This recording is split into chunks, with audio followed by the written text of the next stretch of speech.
आज हम स्टार्ट कर रहे हैं अलजेब्रा ऑफ मैट्रिक्स। सबसे पहले मैट्रिक्स को किसने इंट्रोड्यूस किया था? 1857 में ब्रिटिश मैथमेटिशियन आर्थर कैली ने सबसे पहले इसको इंट्रोड्यूस किया था। मैट्रिक्स का जो कंसेप्ट है वो मैथ की डिफरेंट ब्रांचेस में, साइंस में, इंजीनियरिंग में स्टडी की जाती है मैट्रिक्स के बारे में। और इसका यूज कहाँ होगा? Physics, economics, sociology, statics, chemistry etc, इन सब में इनका यूज होता है मैट्रिक्स का। अब जो चैप्टर है अलजेब्रा ऑफ मैट्रिक्स, इसके अंदर हम मैट्रिक्स की एडिशन, सब्ट्रैक्शन और मल्टीप्लिकेशन के बारे में पढ़ेंगे। सबसे पहले definition, a set of m n numbers. अब जो नंबर्स हैं वो रियल भी हो सकते हैं और कॉम्प्लेक्स भी। उनको एक ऑर्डर्ड सेट के फॉर्म में अरेंज करना जिसके अंदर m रोज n कॉलम्स, तो उसको हम कहेंगे matrix of order m by n। m by n matrix as order set of m rows and n columns. Rows horizontal होंगी, कॉलम्स वर्टिकल लाइंस को हम कहेंगे। एलिमेंट्स ऑफ मैट्रिक्स, मैट्रिक्स के अंदर कितने एलिमेंट होंगे? अगर m by n ऑर्डर की मैट्रिक्स है तो उसके अंदर m मल्टीप्लाई n एलिमेंट होंगे। नोटेशन ऑफ मैट्रिक्स, मैट्रिक्स की नोटेशन हम स्क्वायर ब्रैकेट, स्मॉल ai जैसे भी डिफाइन कर सकते हैं, ब्रैकेट या फिर ये तीन नोटेशन हम मोस्टली यूज करते हैं, लेकिन इस बुक के अंदर हम ये वाली नोटेशन यूज करेंगे। और इसको मैट्रिक्स को हम सिंगल कैपिटल लेटर से डिफाइन करते हैं, यानी कैपिटल ए या बी या सी ए क्या है? Matrix. Order of matrix, matrix के अंदर अगर m रोज हैं और n कॉलम्स है तो उस मैट्रिक्स का ऑर्डर m by n हो जाएगा, यानी m multiply n। In general अगर हम मैट्रिक्स A को डिफाइन करें m by n ऑर्डर की, तो ai से m by n proper define कैसे होगा? अब इसमें ए आई जे, आई रोज, जे कॉलम, आई की वैल्यू 1 से m तक, जे की वैल्यू 1 से n तक, ऐसे डिफाइंड होता है ये। अब देखो ये first row, second row, ith row, mth row, ऐसे ये first column, second column, third column, jth column, nth column. जो ऐसे हॉरिजेंटल होंगी वे होंगी रो, जो वर्टिकल होंगे वर्टिकल में क्या आ जाएंगे? कॉलम्स। और जैसे A2 3 ये हमने लिखा, इसका मीनिंग ये है कि ये सेकंड रो में है और थर्ड कॉलम में है। जो AIJ है, आई यहाँ पे रो के लिए है, जे यहाँ पे कॉलम के लिए है। जैसे यहाँ AM3 है, इसका मीनिंग ये है कि ये mth रो है और थर्ड कॉलम है। तो AIJ क्या है? एक एलिमेंट है ए मैट्रिक्स का जो ith रो में है और jth कॉलम में है।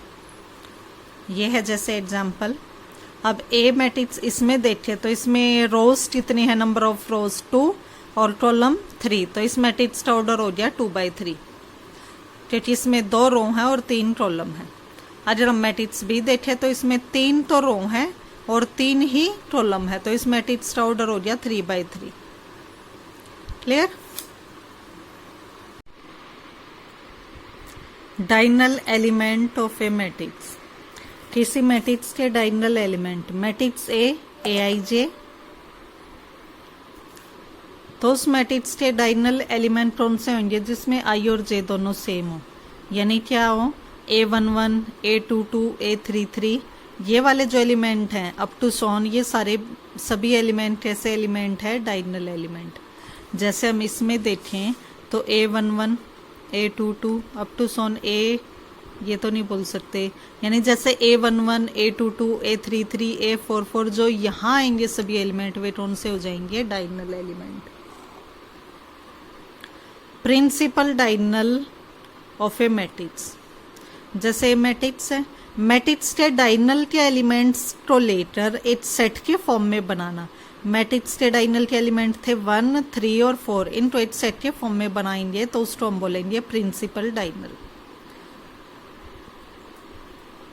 Ordered set of all the diagonal element of a given matrix is called principal diagonal। अब अगर डायगोनल के एलिमेंट को हम सम कर दें तो उसको हम ट्रेस कहते हैं। नेक्स्ट है type of matrix. First row matrix, ऐसी मैट्रिक्स जिसके अंदर नंबर ऑफ रोज 1 हो, यानी having only 1 row, then that is called row matrix. Example लिया जैसे 1 5 है, 1 रो है 2 कॉलम है। जो 6 0 3 वाला है उसमें 1 रो है 3 कॉलम है। तो इन दोनों एग्जाम्पल्स में 1 रो है तो ये क्या बन गई रो मैट्रिक्स। सेम ऐसे ही कॉलम मैट्रिक्स जिसके अंदर ओनली 1 कॉलम हो, जैसे ये रहा। फर्स्ट वाला देखे तो 1 कॉलम 2 रो, सेकंड एग्जाम्पल देखे तो 3 रो है पर कॉलम 1 है। मैट्रिक्स के अंदर सिंगल रो है तो रो मैट्रिक्स, सिंगल कॉलम है तो कॉलम मैट्रिक्स। थर्ड है रेक्टेंगल और फोर्थ है स्क्वायर। मैट्रिक्स का ऑर्डर होता है m बाय n। अगर m और n दोनों इक्वल हो, यानी जितनी रोज हैं उतने ही कॉलम हैं, तो हो जाएगा स्क्वायर मैट्रिक्स। और अगर m और n की वैल्यू इक्वल ना हो तो बन जाती है रेक्टेंगुलर मैट्रिक्स। जैसे ये देखो, इस मैट्रिक्स का ऑर्डर है 2 बाय 2, इसका ऑर्डर है 3 बाय 3, यानी जितनी रोज हैं उतने ही कॉलम है तो स्क्वायर मैट्रिक्स। सेम ऐसे ही 3 रो 3 कॉलम तो क्या बन गया स्क्वायर मैट्रिक्स। लेकिन इसके अंदर देखें तो रो नंबर ऑफ रोज 2 है और कॉलम 3 है, 2 नॉट इक्वल टू 3, यानी ये रेक्टेंगुलर मैट्रिक्स। मैट्रिक्स जिसका ऑर्डर m बाय n होता है, m इक्वल टू n आ जाए तो square, m equal to n आए तो स्क्वायर, और नॉट इक्वल टू n आए तो rectangular. Diagonal matrix, diagonal matrix क्या होती है कि नॉन डायगोनल एलिमेंट, यानी डायगोनल एलिमेंट से ऊपर वाले एलिमेंट और नीचे वाले एलिमेंट कैसे होने चाहिए 0। इसने डायगोनल एलिमेंट के बारे में कुछ नहीं था। डायगोनल मैट्रिक्स क्या कहती है कि नॉन डायगोनल एलिमेंट, जो एलिमेंट डायगोनल पे नहीं है वे सभी कैसे हो जाएं 0। अब बात आ गई डायगोनल की, तो डायगोनल मैट्रिक्स में डायगोनल के एलिमेंट 0 भी हो सकते हैं, नॉन 0 भी हो सकते हैं, लेकिन जो एलिमेंट डायगोनल पर नहीं है वे सभी कैसे होने चाहिए 0, तो वो क्या हो जाएगी डायगोनल मैट्रिक्स। डायगोनल के एलिमेंट कौन से होते थे जिसमें i इक्वल टू j हो।